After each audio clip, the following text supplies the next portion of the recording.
Good morning. I'm Kenneth Moton. And I'm Janae Norman. Here are the top 5 things to know this Wednesday. Number 1, the crisis at the border. Conditions at migrant detention centers have sparked protests across the country. Inspectors released new images of migrants housed in overcrowded facilities. Adults were packed into standing room only cells for up to a week, and some migrants reportedly had no showers for 15 days. It comes as we learn about plans to fine undocumented immigrants up to $800 per day for failing to leave the country. Number 2, the FBI is investigating what could be a major breach of national security. An Air Force contractor is accused of taking more than 1,000 pages of classified documents.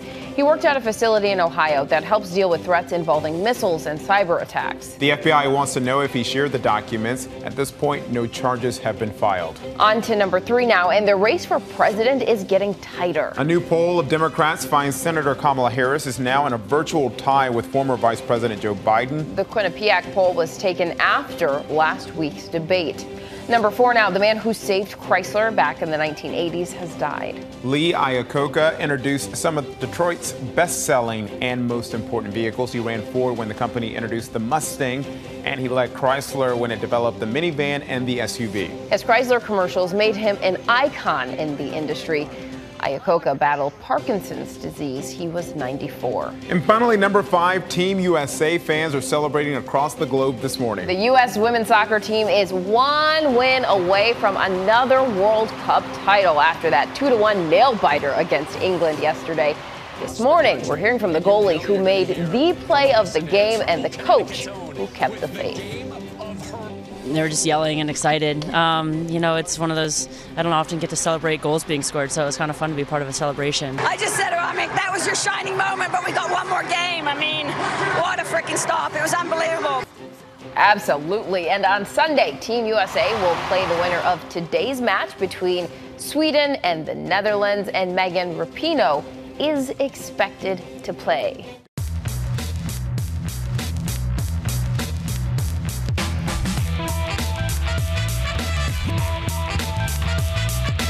All right, we're going to get right to that big story. The growing outrage over the treatment of migrants detained at the southern border, crammed into overcrowded cells for weeks. Homeland Security's internal watchdog has released new images of a grim situation described by one official as a ticking time bomb. Some migrants are seen holding up notes pleading for help. Meanwhile, as protesters call on Congress to shut down the detention facilities, we're learning about plans to fine undocumented immigrants up to $800 per day for failing to leave the country. ABC's Mona Kosar-Abdi has the new details. Good morning, Mona. Good morning, Kenneth, and good morning to you, Janae. Protesters want to bring nationwide attention to and put pressure on Congress to address the immigration issue, but the immigration battle between the White House and Democrats continues to heat up. Thousands of protesters taking to the streets of major cities across the country, close the camps now, holding signs that read, "Close the camps." The nationwide movement comes after recent accounts of inhumane and unsafe conditions at migrant border facilities. We need emergency action. Democratic lawmakers recounting stories of migrants sleeping on concrete floors and rooms without running water after a visit to 2 facilities on Monday. Massachusetts Congresswoman Ayanna Pressley on CNN sharing her experience. I asked the doctor at that CBP facility, did he think this was a public health violation? And this morning, the Department of Homeland Security's own Inspector General is warning of, quote, dangerous overcrowding, sharing these pictures showing some adults packed into standing room only cells for up to a week, and children with no access to showers and limited clothing. DHS responding, saying it treats those in its custody, quote, with the utmost dignity and respect. The report comes as a federal judge blocks the Trump administration's policy to keep asylum seekers detained pending cases, finding it unconstitutional to deny them a bond hearing. Meanwhile, the president is doubling down on his efforts to crack down on illegal immigration, threatening to conduct massive deportation raids in several major cities following the 4th of July holiday if Democrats refuse to change asylum laws. Many of the target locations sanctuary cities, a designation the president said on Fox News he blames for contributing to, quote, filth in those areas. It's destroying their city. It's not what our country is all about. Meanwhile, a new request from House Speaker Nancy Pelosi. She's now asking President Trump to impose a 90-day limit on detaining children, and she wants Homeland Security to finalize standards for medical care and hygiene. But so far, no timeline from the White House on those requests. And ABC News has confirmed that ICE officials have began issuing fines of up to $500,000 to undocumented migrants who refuse to comply with the deportation orders.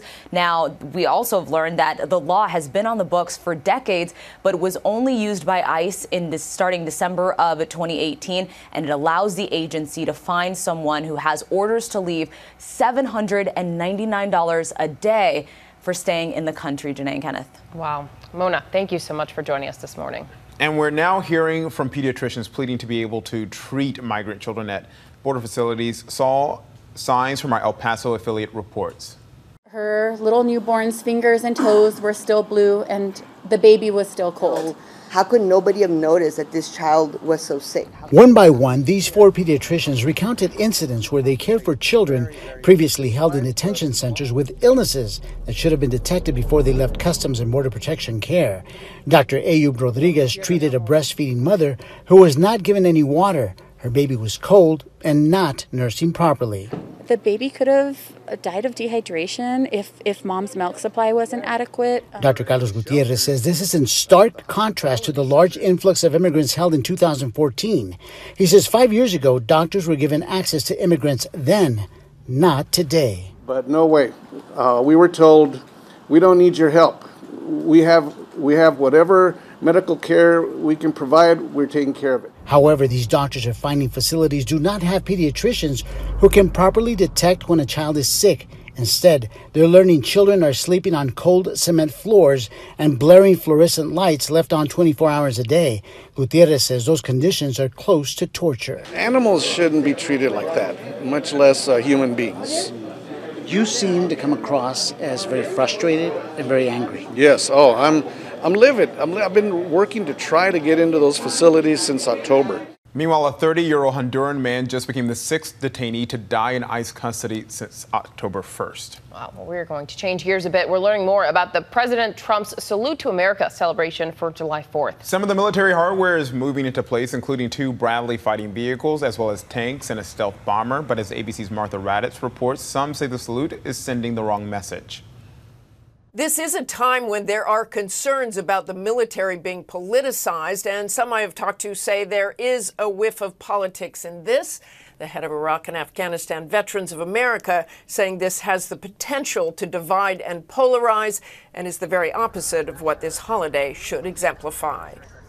The Washington Post reports the National Park Service is diverting $2.5 million to pay for the event, which is separate from the annual live concert at the other end of the National Mall by the Capitol. Democrats are suing the Trump administration to obtain the president's tax returns, triggering a court battle that could take years. The chairman of the House Ways and Means Committee filed the suit after the Treasury Department refused to honor his request, despite a law saying the IRS shall furnish the tax records to certain top lawmakers. The White House called it a sham lawsuit and accused Democrats of presidential harassment. And in a late-night tweet, the president calls it a very sad time for America when the Supreme Court won't allow a citizenship question on next year's census. The U.S. Census Bureau has now started printing documents for the 2020 national headcount without that question.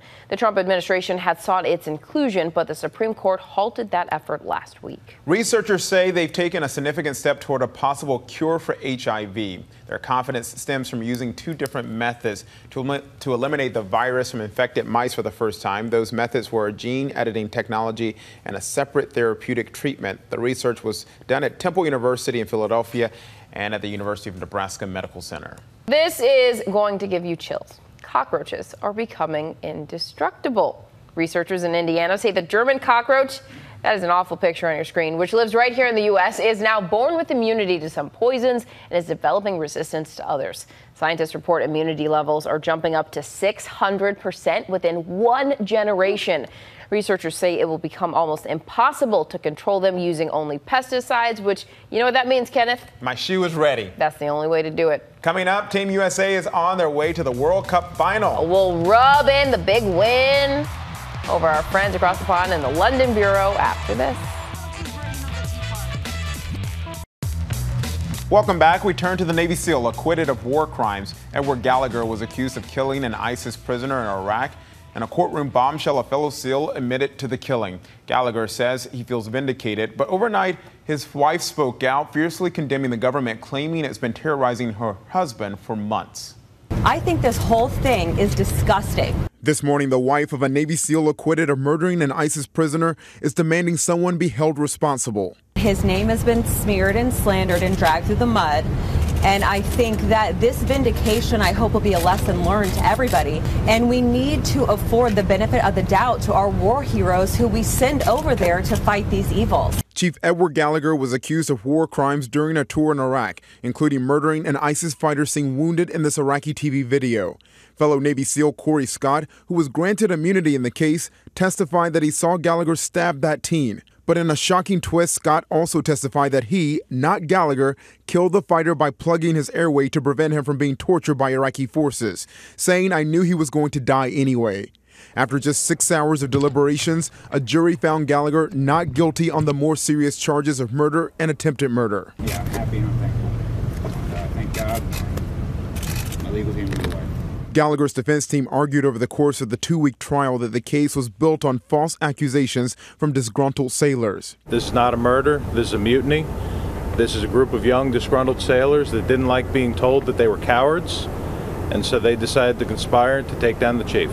Gallagher's wife stood by him throughout the trial, insisting he is innocent.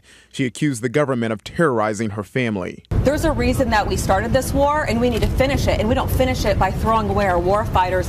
Gallagher was convicted of posing with the body of the dead prisoner. That could mean a 4-month prison sentence, but he's already served 7 months behind bars, so his lawyers believe he could walk free as soon as today. Well, let's go across the pond now to Bruno Rober in the London Bureau, who's been keeping an eye on the biggest international news. Good morning, Bruno. Good morning. Good morning. How are you? I hope you're well. It's a lovely sunny day here. It's glad to have you back on It's Morning in America. Well, it's great to be here. It's great to be here. I'm kicking off the report today about a wine heist. Not any old wine heist, though. These were burglars with a taste for the vintage wines. The cellar of a French 2-star Michelin restaurant in France was broken into, and the thieves stole $600,000 worth of vintage wine, so they clearly know what they're about. But this apparently is not new. This was something that, in fact, has been going on for some years, and many restaurants that have expensive wines in their cellar have had to step up security to stop this happening. Apparently, the cellar was undergoing restoration, and this was thought to have compromised security, and word got out, and the thieves were after the liquid loot. I love that. What's your favorite wine, Bruno? I want to go to Miami. You like the red, the white? I love red. I like all wine, actually, rather too much. Well, let's not go there. I'm glad you did not take part in that heist, sir. Let's turn to some sports well, who now. Who knows? Maybe it was me. Maybe so. He's yes. right here. Come get him, Scotland Yard. I almost called it London Yard. So we've been following the rising star in the tennis world turning heads in Wimbledon. You were there at the course yesterday. What can you tell us about Coco Gauff? Oh, she's wonderful, isn't she? I mean, what an amazing match. What amazing stillness, presence, extraordinary young lady. And she's, I think, going to set the tennis world alight. She's playing again today against a Slovakian champion. I'm not even going to pretend to pronounce her name. She stands quite a good chance, actually. She's really wonderful. But I think really what a lot lies behind them. Obviously, she has innate qualities as a tennis player herself, but I think her parents are her secret weapon. I met them yesterday, and they're just lovely, Corey and Candy. Very down to earth, very focused, but very normal. And I think that's one of the strengths, is that she...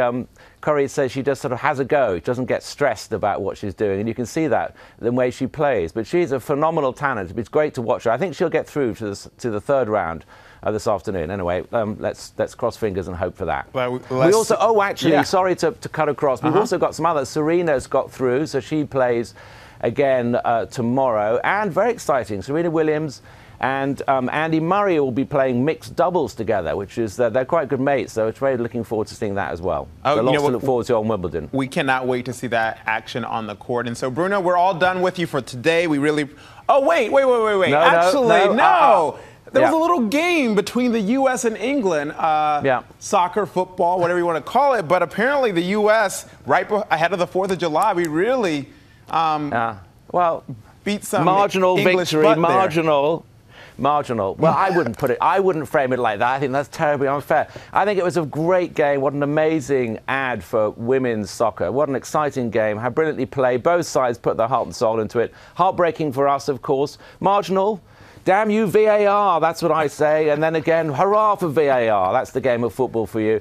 I thought the tea thing was very funny after scoring the goal. I think everyone here didn't see that as an insult. They thought that was very funny. I think America was the better team and deserved to win, and good luck to them in the World Cup. But there is actually one other World Cup, and it's a proper sport. It's the Cricket World Cup that is going on, and England is still in it, and they play New Zealand today. I'm sure you're really going to be watching that one as well closely. I'm so excited for you guys that you have that after our big win over you. Thank you, Bruno. We appreciate it. Lovely to see you. Bye. And a Texas family says they are only alive tonight because of their quick-thinking German Shepherd. Her name is Zena, and her family says she not only alerted them to the fire in their house, she helped get them out all safely. Nick Notario from our Houston affiliate has the story.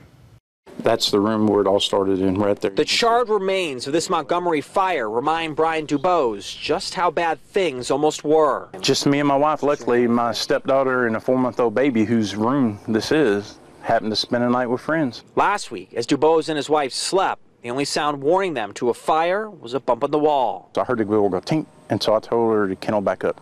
The first tink became a second as Dubose's dog, Zena, busted through her kennel. She was trying to tell us to get the hell out. That's what she was trying to do.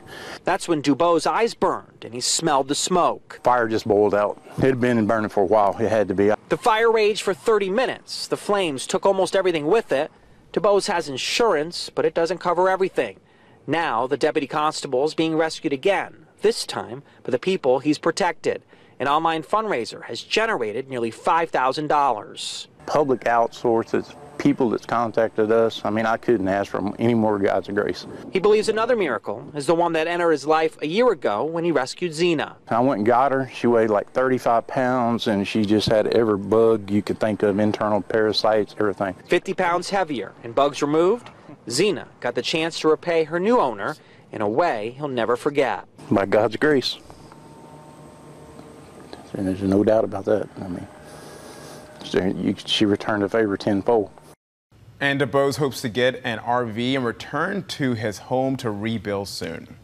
So let's check our notifications, starting with this beautiful image. It's a very patriotic one at that. In space, NASA has released a stunning image of what the space agency is comparing to a cosmic firework just in time for Independence Day. It shows a doomed supermassive star that's found in a double star system 7,500 light years away. The new view taken by the Hubble Space Telescope includes ultraviolet light, giving the star its patriotic color palette ahead of the 4th of July. And next to a Wisconsin man who's been sentenced to jail time for clogging toilets. Most of the toilets were in women's bathrooms at a community center. The 35-year-old put plastic bottles in them, making them overflow.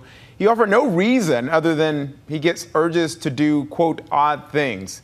The serial toilet clogger will also be on probation for 3 years, so better luck with toilets in the future. Now to Australia, where a massive cast of crabs gather near Melbourne. Every year in the waters of Port Phillip Bay off Melbourne, Australia, thousands of giant spider crabs gather as they shed their old skin to allow for growth and form a new shell. The process of molting takes up to an hour, and all the crabs molt pretty much at the same time. The organization said that by grouping together, the crabs reduce their chance of being eaten by predators while they are exposed. And it's always nice to see cats and dogs playing nicely together, but you don't see this kind of playing often. You see they're playing chess, and then that cat goes in for the kill.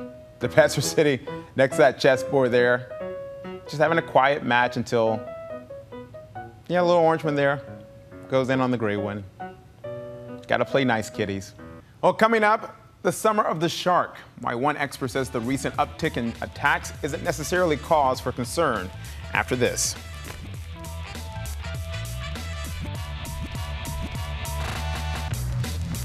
Here's what to watch out for today. The heat index across the southeast is forecast to be well into the hundreds going into the 4th of July, feeling like 100 degrees from Nashville to Philadelphia. And that makes things interesting for more than 12 million passengers estimated to go through security at airports nationwide over the holiday weekend. Sunday is expected to be the busiest day for travel, with more than 41 million people coming home from vacation. The Independence Burger Eating Championship will award $1,500 cash to the first place finisher. Molly Schuyler will defend her title at Z Burger in Washington, D.C. at noon Eastern. And the U.S. women's soccer team will find out who they'll play in the World Cup final as Sweden takes on the Netherlands in the semifinals. The U.S. beat Sweden 2-0 in the first round. Plus, don't forget to tune into the debrief for an update on all our top stories, and the briefing room for a breakdown of the latest headlines and politics. Now to another shark attack this summer. This time the victim was a surfer. Police say the 18-year-old was bit on his foot in Florida's New Smyrna Beach inlet. This latest shark attack is leading to growing fears across the Atlantic coast. But at least one shark expert says our fear of sharks is irrational. This morning we're diving into the science behind what's driving our fear. Here's ABC's Diane Macedo. It's every beachgoer's worst nightmare. Oh my God! Coming face to face with the sea's most feared apex predator. Now a spate of recent shark encounters are generating terrifying headlines across the globe. One killed in Hawaii. The 65-year-old grandfather was swimming about 60 yards from shore when he was viciously mauled. 3 bitten in North Carolina. I was like, Dad, please help me. Is she awake and breathing?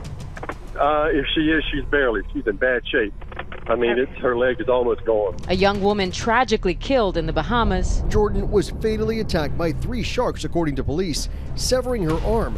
Her mother just feet away from her in the water. And then this haunting drone image captured by a Florida father showing a shark swimming toward his 3 kids. The kids were standing in the water and I was like, get out, get out, get out. And you see that shark swimming right at our kids. It was terrifying. I was ripping them out of the water and trying to get them out of the water when my mom was telling us to get out. The power of sharks has long terrified and fascinated people. But for marine biologist Jeremiah Sullivan, his decades-long study of sharks has led him on a personal quest to get even closer to these dangerous predators. His work documented in TV shows. Jeremiah.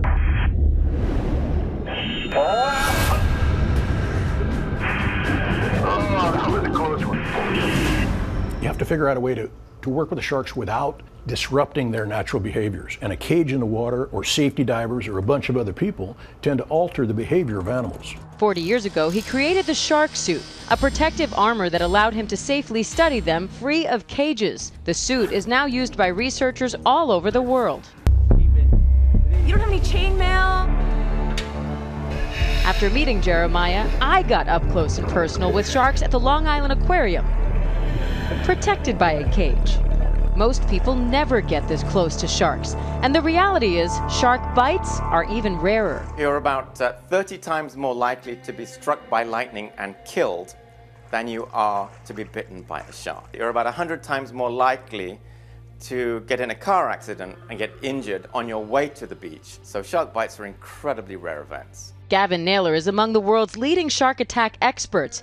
He just returned from Ocean X's One Big Wave mission in the Bahamas, where his team set out to tag deep water sharks. If we look over the long decadal trends, we see that there is a very slight increase over the last 50 years. And we believe this is largely because there are a lot more people pursuing recreational water sports. However, 2 years ago, we saw a substantial dip in the number of shark bites globally. Oh, wow! He says we have an irrational fear of sharks, cultivated over the years by popular culture, with films like Jaws defining our image of the animals for generations. Shark bites are horrific events, and they're very tragic events. It creates this sort of wave of angst that spreads throughout the local population. And it's very violent and very traumatic, but a lot of things in nature are. Most of the world's shark populations are in decline as a result of overfishing and habitat loss. It's now estimated that maybe a quarter of all shark species are threatened with extinction. By contrast, there are perhaps on average 6 people that are killed at the hands of sharks every year. Be careful out there. I know. That leads us to our question of the day. Are you going to change any of your plans this holiday? A lot of folks are at the beach. Yep. Are you going to be more aware, or are you going to just get out there and frolic around and not care about the sharks at all? Are the shark attacks making you nervous, or you're just like, hey, my odds are good? Tweet us, comment here on Facebook, or tweet us at ABC News Live. Let us know. And safe travels if you're heading out today. We'll see you tomorrow. Have a good one. We're here all week. We sure are. Have a good one.